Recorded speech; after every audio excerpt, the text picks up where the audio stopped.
महाराष्ट्र की सियासत का सबसे बड़ा चाणक्य अब तक शरद पवार को माना जाता रहा है, लेकिन अब तो चाणक्य देवेंद्र फडणवीस बन गए हैं।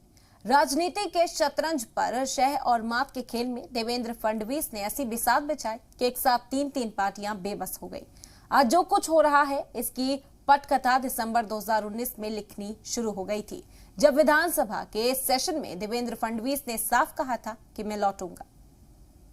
मेरा पानी उतरता देख मेरे किनारे पर घर मत बसा लेना, मैं समंदर हूं, लौटकर वापस आऊंगा। देवेंद्र फडणवीस ने ये डायलॉग 2019 में तब बोला था जब महज 4 दिन में उन्हें मुख्यमंत्री पद छोड़ना पड़ा था, लेकिन उन्होंने ये साफ कर दिया था कि वो हारने वाले नहीं हैं। मैं समंदर हूं, लौटकर वापस। देवेंद्र फडणवीस महाराष्ट्र की राजनीति के ऐसे खिलाड़ी हैं जो हर चाल से ही अपोजिशन को लगातार मारते रहे हैं और एक बार फिर से उन्होंने साबित कर दिया।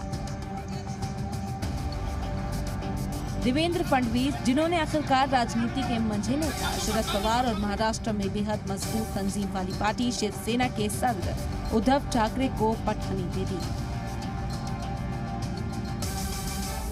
और फिर से महाराष्ट्र की सत्ता के शिखर के करीब पहुंच चुके हैं। ये सब ऐसे ही नहीं हुआ। चलते हैं आज से करीब 8 साल पहले। मी देवेंद्र गंगाधरराव फडणवीस 31 अक्टूबर 2014 को जब देवेंद्र फडणवीस पहली बार महाराष्ट्र के वजीर आला बने और 5 साल तक सरकार चलाई।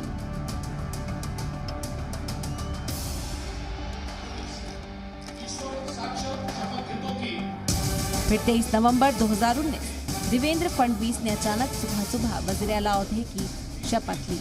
साथ ही एनसीपी के नेता अजीत पवार ने नायब वजीर आला ओहदे की हलफ ली, क्योंकि शिवसेना और बीजेपी इंतखाब के बाद अलग हो चुके थे। बेहद नाटकीय तरीके से सब कुछ हुआ। दावा ये किया गया कि एनसीपी ने बीजेपी की हिमायत की है, लेकिन ये कामयाब नहीं हो पाया। देवेंद्र फडणवीस दूसरी बार वजीर आला सिर्फ 4 दिन ही रह पाए और उन्हें इस्तीफा देना पड़ा। फिर महाराष्ट्र में एक बार फिर इत्तेहाद बना, जिसमें कांग्रेस, एनसीपी और शिवसेना एक साथ हुए और उद्धव सरकार बनी।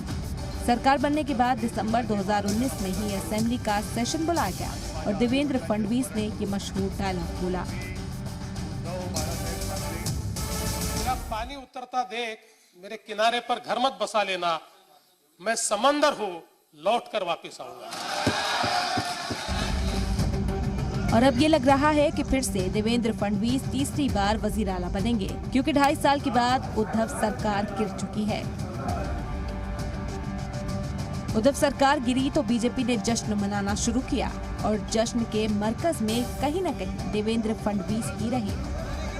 जराये का कहना है कि एकनाथ शिंदे की नाराजगी से लेकर उद्धव सरकार की पार्टी में बगावत तक ये पूरी बिसात देवेंद्र फडणवीस ने बिछाई थी और इसमें एक साथ तीन पार्टियां धाराशायी हो गई। फडणवीस अब आगे क्या होगा इसका इशारा जरूर कर रहे हैं। मैं कल हर चीज के ऊपर बोलूंगा, आज नहीं बोलूंगा। कल बोलूंगा, कल आपको बताऊंगा। मैं आज कुछ नहीं बता पाऊंगा। बीजेपी एमएलए में जोश है और वो फडणवीस सरकार के नाम का भी ऐलान कर रहे हैं।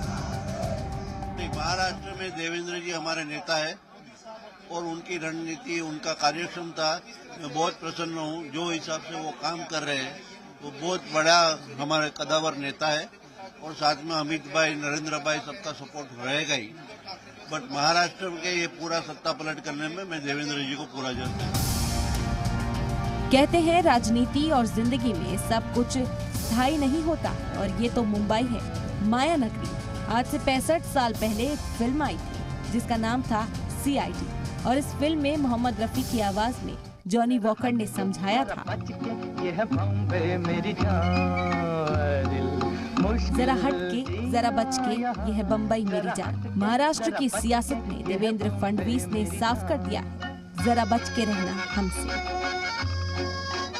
ब्यूरो रिपोर्ट, जी मीडिया।